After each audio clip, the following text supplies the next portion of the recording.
Welcome back all. Here I'll deal with DraftSight image tracer, powerful tool. So I just downloaded the images from the browser and I'm going to work on it.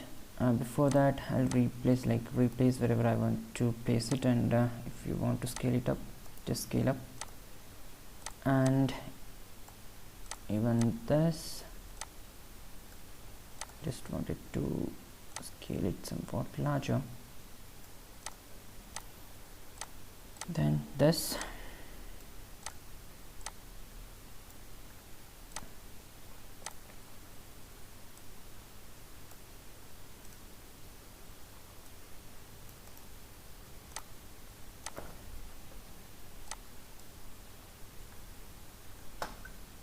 once your scaling is done, you can directly place the images wherever you want, and then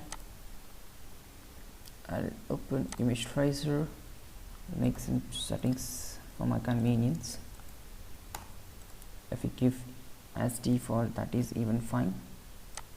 So I'll just select only this image for now. This tracing has been done, and then I'll choose this.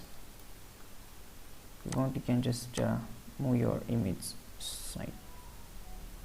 Then for this, again the same.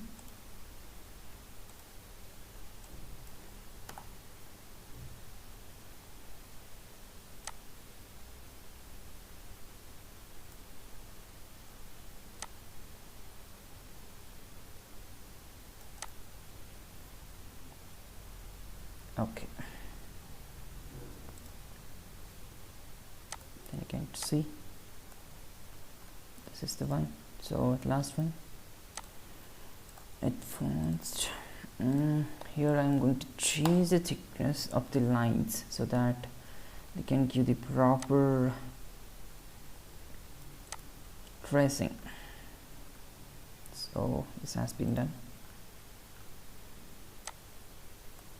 Yeah, so this is how we can trace the images how we want. I hope this video was helpful. Thank you all.